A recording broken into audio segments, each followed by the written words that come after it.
நன்றி. நான் சுருக்கமா சொல்லிடுறேன். இப்ப சீமான் ஆகட்டும், கார்த்தி ஆகட்டும், நாம் தமிழர்ல பல பேர் பெரியார் மீது பல்வேறு விமர்சனங்களை பெரியார் பேசியதில் எழுத்துல வச்சு செஞ்சுட்டு இருக்காங்க. இப்ப கூட பெரியார் மீதான விமர்சனங்களே பெரியார் என்ற வாழ்க்கையும் பெரியாரே அதை எதிர்கொள்வாரு. அதுல எங்களுக்கு எந்த பிரச்சனையும் கிடையாது. இப்ப கூட நண்பர் கார்த்தி வந்து கையில ஒரு விடுதலை ஏடு வச்சு தான் படிச்சாரு. நாட்டுடைமையாக்கப்பட்டால் தான் அவர் வந்து ஒரு ஆதாரத்தை தர முடியும்னு சொன்னவர்களுக்கு இப்ப எப்படி ஒரு விடுதலை ஏடு கிடைச்சதுன்னு தெரியல. ரெண்டாவது வந்து அவர் வந்து எதற்காக பெரியார் இறந்தே 53 ஆண்டு காலம். இப்ப எதற்காக பெரியாருடைய வாழ்க்கையில அவர் பேசிய பேச்சுகள் ஒரு வார்த்தை, ஒரு எழுத்து, ஒரு பேராவெல்லாம் எடுத்து வச்சு டிகோட் பண்ணணும்ன்ற அவசியம் என்ன இருக்கு?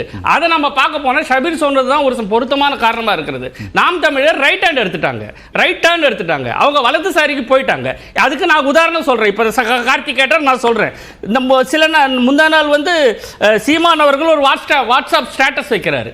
அந்த வாட்ஸ்அப் ஸ்டேட்டஸ்ல சமஸ்கிருதத்தை விடவும் ஹிந்தியை விடவும், சமஸ்கிருத ஆதிக்கத்தை விடவும் இந்திய ஆதிக்கத்தை விடவும் பெரியாரியம் கொடுமையானது அப்படின்னு ஒரு ஸ்டேட்டஸ் வைக்கிறார். இப்போ மொழி வழி தேசியம் பேசுறாரு. ஆமா, மொழி வழி தேசியம் நான் பேசிடுறேன்.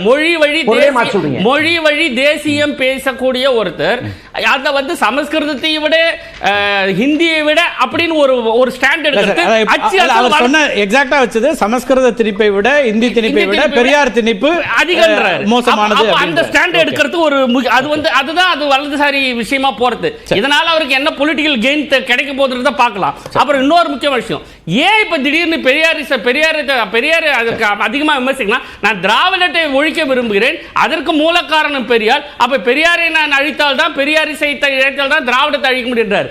ஆக்சுவலா திராவிடத்துக்கு பெரியார் மூன்றாவது தலைமுறை தான். அயோத்திதாசிய பண்டிதரும் ரெட்டமலை சீனிவாசனும் ஜான் ரத்னமும் தொடங்க இயக்கம் அது அந்த காலத்துல.